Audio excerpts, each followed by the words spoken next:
कहानी की शुरुआत में हम एक लड़की को डर के अंधेरे से कमरे में छिपे देखते हैं। तभी बाहर रोशनी होती है और दरवाजे पर किसी की परछाई दिखाई देती है। कोई दरवाजे को खोलने की कोशिश करता है मगर अंदर टेबल अड़ी होने से दरवाजा खुल नहीं पाता। वो लड़की बिना आवाज करे डरी हुई वहां बैठी रहती है। अब सीन शिफ्ट होने पर हम कहानी के मेन कैरेक्टर विंसेंट को देखते हैं जो की एक राइटर है। तभी फोन बजने से उसकी आंख खुल जाती है। दूसरी तरफ कॉल पर रोज होती है जो की एक एजेंट है। वो विंसेंट को जल्दी से तैयार होकर मिलने को कहती है। फिर कुछ देर बाद विंसेंट और रोज गाड़ी में बुक लॉन्च के लिए जा रहे होते हैं। रोज विंसेंट से शिकायत करते हुए कहती है कि तुम्हारी आखिरी बुक से तुम्हें जितना फेम मिलना था तुम्हें मिल चुका। तुम्हें अब क्रिसमस तक एक और अच्छी किताब लिखनी होगी। अब यूं ही काम की बातें करते हुए वो बुक लॉन्च के वेन्यू पहुंच जाते हैं। विंसेंट वहां आए अपने फैंस को ऑटोग्राफ दे रहा था। उन्हीं में हुडी पहना एक आदमी भी ऑटोग्राफ लेने आता है। वो विंसेंट को किताब पर to a beautiful girl from Vincent लिखने को कहता है। लिखकर जब विंसेंट उस आदमी की ओर देखता है तो वो उसे बड़ा अजीब लगता है। खैर अब विंसेंट रोज के साथ घर वापस आ जाता है। दरवाजा खोलते वक्त वो देखता है कि दरवाजा पहले से खुला हुआ है। मैंने ही बंद नहीं किया होगा सोचकर वो इस पर ज्यादा ध्यान नहीं देता। अब अंदर बातें करते वक्त विंसेंट रोज को बताता है कि मैं जल्दी ही कैरी से शादी के लिए पूछने वाला हूँ। इस पर रोज कहती है कि ऐसे अचानक क्या तुमने उसे हेलन के बारे में बता दिया। विंसेंट कहता है कि अभी बताया नहीं है पर मैं उसे सब जल्द ही बता दूंगा। दरअसल हेलन विंसेंट की पहली बीवी है। इसकी किसी ने हत्या कर दी थी और किसी को नहीं पता कि उसे किसने मारा और उसकी मौत कैसे हुई। अगले सीन में हम कैरी को देखते हैं जो एक वेटरनरी डॉक्टर है और अपनी शिफ्ट खत्म करके वो घर जा रही है। फिर घर आने पर हम देखते हैं कि कैरी अपनी दोस्त केट के साथ एक अपार्टमेंट में रहती है। वो दोनों ड्रिंक करते हुए बातें कर रहे होते हैं। केट कैरी से उसके बॉयफ्रेंड यानी विंसेंट के बारे में पूछती है। कैरी बताती है कि वो एक बहुत अच्छा इंसान है और मुझे पसंद भी करता है और मैं भी उसे बहुत पसंद करती हूँ। वहीं इधर विंसेंट रोज के कहे मुताबिक अपनी नई किताब पर काम कर रहा था। तभी उसे एक वॉइस मैसेज रिसीव होता है जिसमें वही हुडी वाला अजीब आदमी विंसेंट को कैरी से दूर रहने को कहता है और ये भी याद है ना हेलन के साथ क्या हुआ था। इसी के साथ वो फोन कट कर देता है। अब एक फ्लैश बैक दिखाया जाता है जिसमें विंसेंट हेलन की बॉडी को देखकर रो रहा था। खैर अब प्रेजेंट में अगले दिन कैरी अपनी गाड़ी पार्क करके जा रही होती है। तभी वहाँ वो ही हुडी वाला आदमी उसका पीछा करने लगता है। कैरी किसी तरह से पीछा छुड़ाकर निकल जाती है। अब कुछ देर बाद कैरी और विंसेंट कॉल पर बात कर रहे होते हैं। विंसेंट उसे बाहर डिनर पर बुलाता है। फिर ठीक 7 बजे वो दोनों एक रेस्टोरेंट में डिनर के लिए बैठे होते हैं। विंसेंट रिंग दिखाते हुए कैरी को प्रपोज करता है मगर उसके कोई जवाब देने से पहले वहाँ बैठे कुछ शराबियों से उनकी बहस हो जाती है और फिर वो बाहर आकर वॉक करने लगते हैं। टहलते हुए विंसेंट कैरी को हेलन के बारे में सब बताता है और ये भी कि उसका किसी ने मर्डर किया था इसका अब तक पता नहीं चला है। फिर वो दोनों विंसेंट के घर आ रहे होते हैं क्योंकि आज कैरी उसके साथ ही रुकने वाली थी। तभी बिल्डिंग के बाहर जेम्स विंसेंट को रोक लेता है। वो एक प्राइवेट इन्वेस्टिगेटर है जिसे हेलन की फैमिली ने अपॉइंट किया है क्योंकि उन्हें विंसेंट पर ही शक है कि उसी ने हेलन को मारा था। अब जेम्स विंसेंट को उस रात की सीसीटीवी से निकले फोटो दिखाता है जिसमें विंसेंट को साफ साफ देखा जा सकता है। इसीलिए वो विंसेंट को जेल पहुंचाने की धमकी देकर चला जाता है। लेकिन विंसेंट को ये समझ नहीं आता क्योंकि वो उस रात शहर से बाहर था। उसे वापस आने के बाद सिर्फ हेलन के मरने की खबर मिली थी। इसी चक्कर में विंसेंट को रात भर सही से नींद नहीं आती। अब कैरी देखती है कि वो काफी उदास लग रहा है। अगले दिन सुबह विंसेंट जाकर अपनी एजेंट रोज से मिलता है और उसे जेम्स और उसके दिए फोटो के बारे में सब बताता है। रोज कहती है कि तुम फिक्र मत करो, मैं कल टिम्बारा जा रही हूँ, हो सके तो तुम भी कैरी को साथ लेकर वहाँ चलो, तुम्हारी वेकेशन भी हो जाएगी और मूड ठीक होने पर तुम अपनी नई किताब पर काम भी कर पाओगे। फिर रोज से बात करके विंसेंट बिल्डिंग से बाहर आता ही है कि तभी एक गाड़ी बाहर रुकती है। ड्राइवर विंसेंट को अंदर बैठने के लिए कहता है। वो बताता है कि मुझे रोज ने भेजा है। अब विंसेंट ज्यादा दिमाग नहीं लगाता और बैठ जाता है। वो ड्राइवर उसे एक वीरान सी जगह ले आता है जहाँ वो एक थिएटर के बैक स्टेज से एंटर करते हैं। अंदर जाने पर विंसेंट वहाँ रखी कुर्सी पर बैठकर बाकी लोगों के आने का इंतजार करने लगता है। तभी वो ड्राइवर विंसेंट की लिखी किताब के चैप्टर 6 को पढ़ते हुए सामने लगे पर्दे को हटा देता है। वहाँ एक लड़की को टांगा था। विंसेंट पूछता है कि ये सब क्या हो रहा है और रोज कहाँ है। तभी वो ड्राइवर गला रेत कर उस लड़की को मार देता है लेकिन विंसेंट को कोई नुकसान नहीं पहुंचाता। अब घर आकर नहाते हुए विंसेंट के दिमाग में वही सब घूम रहा था। वो याद करता है कि उस ड्राइवर का चेहरा बिल्कुल उसके जैसा ही था। नहाने के बाद विंसेंट रोज को उसे कॉल बैक करने का मैसेज करता है। तभी विंसेंट को कंप्यूटर पर कुछ फोटो रिसीव होती है जिनमें से कुछ में वो ड्राइवर उस मरी हुई लड़की के साथ था और कुछ में विंसेंट बनकर कैरी को बाहर शॉपिंग करने ले गया था। ये सब देखकर विंसेंट से रुका नहीं जाता और वो रात को ही कैरी से मिलने चला जाता है और उसे कहता है कि तुम कल तैयार रहना, हम कुछ दिन के लिए रोज के साथ टिम्बारा रहने जाएंगे। और फिर वो वापस आ जाता है। घर आने पर विंसेंट अपने मेल चेक करने लगता है। तभी उसे एक मैसेज फ्लैश होता है जिसमें वो ड्राइवर विंसेंट को पैसे लेकर हिल्टन आने को कहता है। रात को ही विंसेंट कहे मुताबिक वहाँ पैसे लेकर पहुंच जाता है क्योंकि अगर वो फोटो लीक हो गई तो सबको लगेगा कि विंसेंट ने ही उस लड़की को मारा है। विंसेंट के कुछ देर इंतजार करने के बाद वो आदमी आकर गाड़ी की पिछली सीट पर बैठ जाता है। पैसे देकर विंसेंट उसे फिर कभी ना आने को कहता है ताकि वो सुकून से रह सके। इस पर वो ड्राइवर पैसे लेने से मना कर देता है और कहता है कि कैरी की कीमत इससे कहीं ज्यादा है। वो पैसे को वहीं छोड़कर जाने लगता है और जाते हुए बताता है कि उसका चेहरा विंसेंट से इसीलिए मिलता है क्योंकि वो विंसेंट का जुड़वा भाई है, इसे उनकी मॉम ने छोड़ दिया था। अब परेशान होकर विंसेंट घर वापस आ जाता है। वो रोज का आया हुआ मैसेज सुनता है कि वो टिम्बारा जा रही है, अगर उसे कैरी के साथ आना है तो वो आ सकता है। दूसरी तरफ 3 दिन बाद पुलिस को उस लड़की की बॉडी मिल जाती है, इसे विंसेंट के भाई ने मारा था। अब अगले दिन विंसेंट और कैरी भी टिम्बारा चले जाते हैं ताकि वो कुछ दिन साथ में टाइम स्पेंड कर सके। वो अंदर सामान रखने जाते हैं तो वहाँ रोज नहीं होती। अब विंसेंट को लगता है कि शायद रोज कुछ सामान लाने शहर गई होगी, क्योंकि टिम्बारा शहर से दूर है तो आने जाने में वक्त लग जाता है। दूसरी ओर विंसेंट के जाने के बाद जेम्स छिपकर तलाशी करने विंसेंट के घर जाता है, जहाँ मेल चेक करने पर उसे कैरी के घर का नंबर मिल जाता है और फिर केट से बात करके उसे पता चल जाता है कि कैरी और विंसेंट टिम्बारा गए हैं। दूसरी ओर रात होने पर विंसेंट कैरी को अपने जुड़वा भाई के बारे में बताना चाह रहा था, लेकिन फिर वो रहने देता है। अब अगले दिन फोन पर केट कैरी को बताती है कि कोई जेम्स तुम्हारी और विंसेंट के बारे में पूछ रहा था, शायद तुम्हारे पास उसकी कॉल भी आई होगी। फिर केट से बात करके कैरी लेक साइड पर बैठी होती है, तभी विंसेंट का भाई वहां आकर कैरी को अपने साथ पानी में खींच लेता है और वो साथ में मस्ती करने लगते हैं। कैरी को लगता है कि ये विंसेंट है।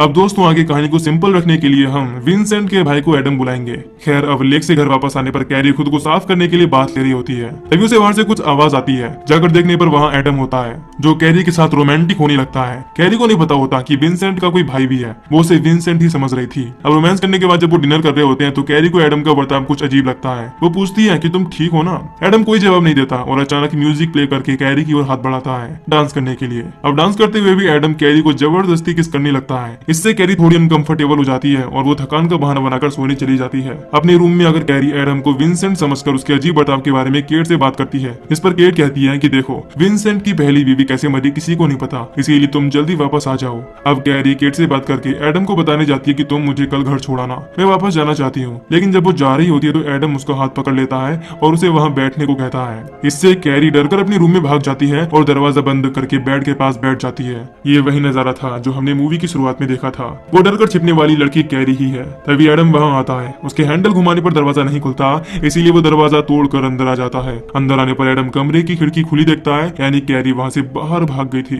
एडम बंदूक और एक टॉर्च लेकर कैरी को ढूंढने बाहर आ जाता है। वो लाइट मारकर आसपास देख रहा था। जैसे ही लाइट कैरी पर पड़ती है वो जंगल की ओर तेजी से भागने लगती है और भागते हुए वो जाकर एक पेड़ की परछाई में छिप जाती है। अब एडम ढूंढता वो वहां तक जाता है मगर उसे कैरी दिखाई नहीं देती, इसीलिए वो वापस चला जाता है। अगली सुबह आँख खुलने पर कैरी उठकर रास्ता ढूंढते हुए सड़क पर आ जाती है। उसे एक ट्रक दिख जाता है, लेकिन लिफ्ट मिलने से पहले ही वो निकल जाता है। तभी कैरी को पीछे से एक गाड़ी की आने की आवाज आती है। वो छिपकर देखती है कि वो एडम है जो उसे ही ढूंढ रहा था। ये मौका पाकर कैरी जल्दी से घर वापस जाती है और दूसरी गाड़ी की चाबी ढूंढने लगती है और फिर गाड़ी लेकर उस जगह से बाहर जाने लगती है, मगर बीच में उसे एडम रास्ता ब्लॉक किए हुए मिलता है। फिर कैरी गाड़ी साइड से निकालने की कोशिश करती है मगर कार जाकर पेड़ से टकरा जाती है। इसके बाद एडम अपनी गन लेकर कैरी को मारने वहां जाता है, मगर उसे गाड़ी में कैरी नहीं मिलती क्योंकि वो वहां से भाग गई थी। अब अगले सीन में कैरी जंगल से छिपकर घर की ओर देख रही होती है। एक आदमी वहां रोज को जोर जोर से बुला रहा था। एडम बाहर आकर देखता है, वो मिस रोज के लिए ताजे टमाटर लाया था। फिर जाते हुए वो एडम को कहता है कि मैं वाटर टैंक का पंप भी ठीक कर देता हूँ। रोज बता रही थी कि कुछ कमी है।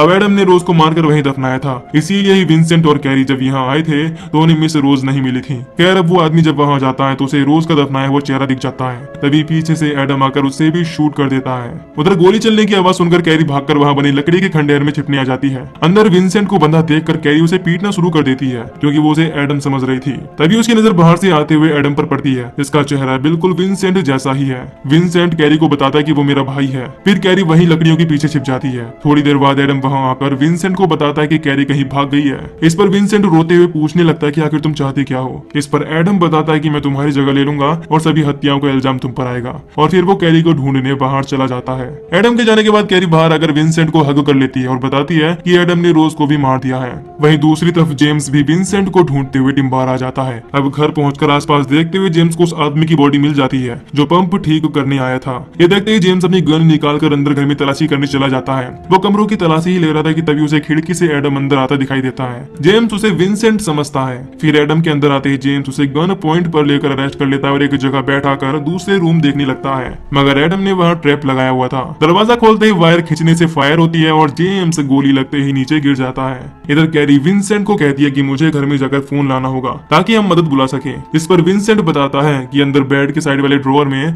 तुम्हें फोन रखा मिल जाएगा। दूसरी तरफ एडम जेम्स की बॉडी को भी ठिकाने लगा देता है और उसके फोन को घर के सामने वाली लेक में फेंक देता है। फिर रात होने पर एडम गाड़ी लेकर कैरी को ढूंढने निकल पड़ता है। तभी मौका देखकर कैरी घर में घुस जाती है और फोन ढूंढने लगती है। विंसेंट के बताए अनुसार अंदर बेडरूम के ड्रॉअर में उसे फोन मिल जाता है, मगर वो चार्ज नहीं था। तभी बाहर गाड़ी की रुकने की आवाज आती है क्योंकि एडम वापस आ गया था। एडम को आता देखकर कैरी वहीं बेड के नीचे छिप जाती है। अब अंदर आने पर एडम लैपटॉप में कुछ काम करने लगता है। तभी केट विंसेंट के फोन पर कॉल करती है जो एडम के पास था। केट पूछने लगती है कि कैरी कहाँ है, उसका फोन भी ऑफ आ रहा है। इस पर एडम कहता है कि हमारी लड़ाई हो गई थी, जिसके बाद वो अकेली चली गई और फिर कॉल काटने पर वो गुस्से में जोर से फोन को जमीन पर मारता है कि उसे अब तक कैरी नहीं मिल रही। उसे मारकर वो जल्दी से यहाँ से निकलना चाहता था। खैर अब आधी रात होने पर एडम को सोता देख कैरी धीरे धीरे फोन लेकर वहाँ से निकलने का सोचती है, मगर तभी हल्की आवाज से एडम की आंख खुल जाती है। इधर कैरी एडम का फेंका फोन उठा रही होती है, लेकिन तभी उसे अपने पीछे एडम का एहसास होता है और वो जोर से भागने लगती है। वहीं एडम अपनी गन लेकर उसके पीछे पड़ जाता है। इसी बीच भागते हुए कैरी किसी चीज से टकराकर नीचे गिर जाती है और उसका फोन भी गीला हो जाता है। अब लाइट ऑन करके देखने पर कैरी देखती है कि एडम ने जेम्स को मारकर पेड़ से उल्टा लटका रखा है